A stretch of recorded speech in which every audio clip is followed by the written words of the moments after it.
Hey, it's Michael Lindsay from Vital MX, and today we are diving into Justin Bogle's Twisted Tea Progressive H.E.P Motorsports Suzuki RM-Z450. The H.E.P or H.E.P team is, of course, Suzuki's official factory entry in the 450 class.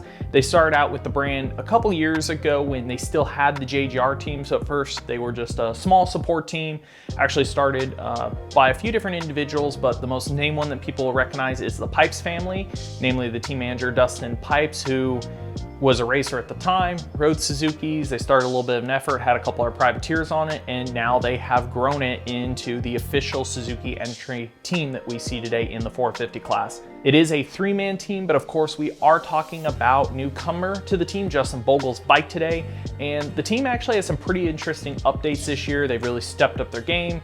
So a couple big differences for this team this year, starting with the engine package. They do have an in-house engine technician this year in the form of Dave Dye, who's been kind of a mechanic and crew chief for the team for a long time. Dave Dye is like legendary mechanic, been with a lot of big name racers over the year, came to the program, and now he's kind of stepped into this more crew chief engine role. He works with Jamie Ellis at Twisted Development to come up with this engine package. You'll see that the cylinder head has the Twisted Development logo in it, so it's Jamie's head. He works with Dave to figure out, what they're looking for power, so what piston spec they're running, what cams they're running, crank, rod, things of that nature. Kind of goes through the both of them as they test and come up with the package. So it's basically, in a sense, it is a Twisted Development engine package from a mechanical standpoint, but Dave is in charge of kind of testing, developing it, and doing all the assembly. So all the engines come back to him to be serviced and gone through.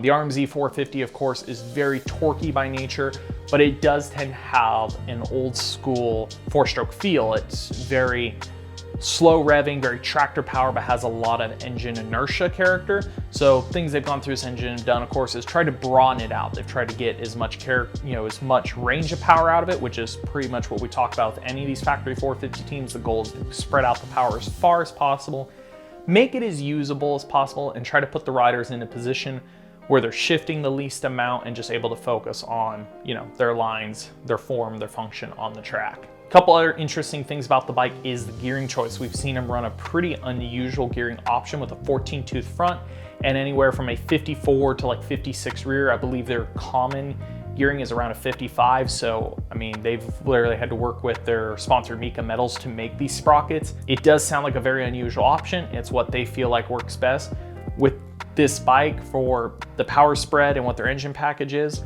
And usually when you see this kind of gearing, a lot of it has to also do with suspension character, chain line, anti-squat, things of that nature.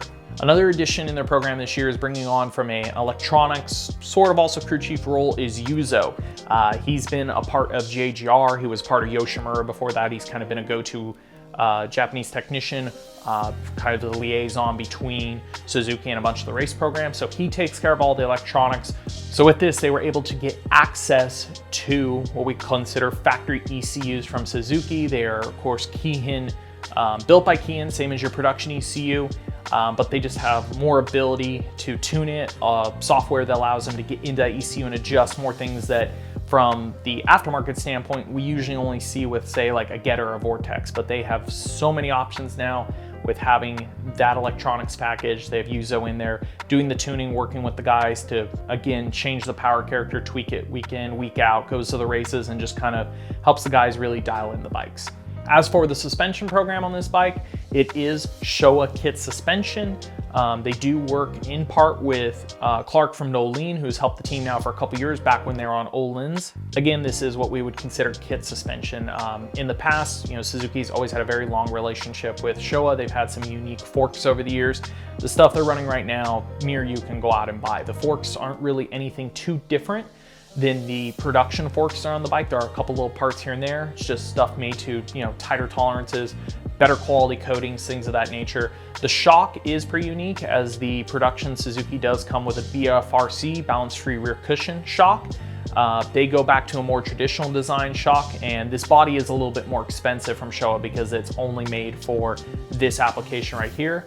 But all three of the guys on the team are using that same setup with just the settings dialed in for each guy's liking. Bogle is new to the program, and talking to the guys, they said there is definitely a little bit of difference in working between the three. Brad and Adam are both a bit harder on equipment overall. What I've heard so far about them working with Bogle is he's just very easy on the bike. Of course, Justin's a very talented rider, has a very smooth and natural style, and they said that really translates into everything they do with the bike with him.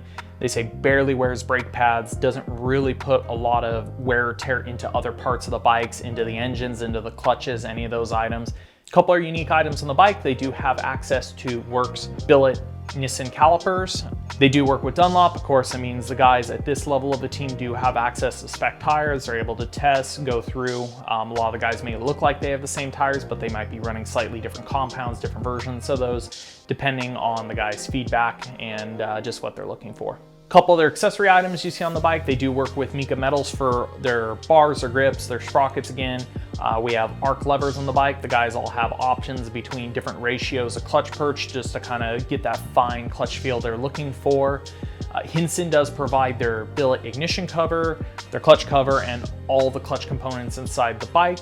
The guys have thoroughly tested with them and came up with a spec that all the guys currently use for their clutch setup. We do see some of the guys on the team use some different linkage arms. We do see some leftover JGR parts in this area.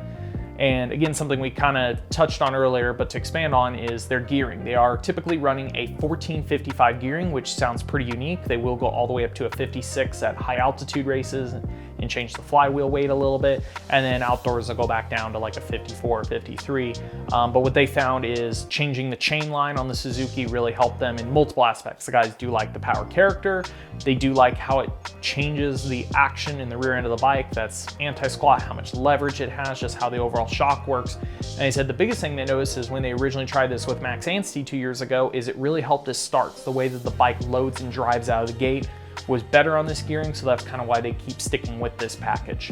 All the protection items on this bike are pretty much supplied by CMT. They're a carbon company out of Italy. There is a little bit sometimes confusion there. There is a CMT USA, which you see like the factory Honda team use, and then there's CMT Italy, which a lot of GP teams use, and that's a lot of the carbon, the skid plates, chain guides, some of the items that we see here aboard the H.E.P Suzuki team. They use Works connection for their whole shot device. The exhaust systems, of course, are from Yoshimura. Yoshimura has this just long-term deal with Suzuki. They've worked with them forever. These guys are able to just get into a lot of knowledge with them. They've done so many iterations of exhaust from when they ran the program, when it went to JGR, and now it's over to H.E.P being the official Suzuki team. They can just draw on all that experience from Yosh. They have multiple options left over from all that testing for them to go through and pick what works best for these guys, both indoors and outdoors. SK Designs does all their graphics kits. They've worked with a bunch of teams this year. Kind of a new look for them. Like I said, they've definitely got a lot of outside sponsors, but they do a really good job of having a clean look. And we always say it, whether it's shootouts, bike intros, anything, man, Suzuki's look good. You get one done up in race trim like this, and no matter where they're at on the track, bikes freaking look good. So that's been it for our inside dive into the Twisted Tea Progressive H.E.P Suzuki team. If you got any questions about any more of the parts on the bike, maybe some stuff, why they've tried it, why they've got to implement things we didn't touch, throw it in the comments section below. Also, if you like to learn about these race bikes week in and week out, the teams are always changing and trying new stuff. We have a feature we run on our website at vinylmx.com called Pit Bits. We run it every race day on Saturday from what we find new in the pits. So if you're into the tech stuff, check it out. I'm sure you're going to enjoy it. Make sure you also subscribe, give us the thumbs up, like, so you make sure you don't miss any of these videos, shootouts, testing, all the good stuff we put on here at VitalMX, and thanks for watching.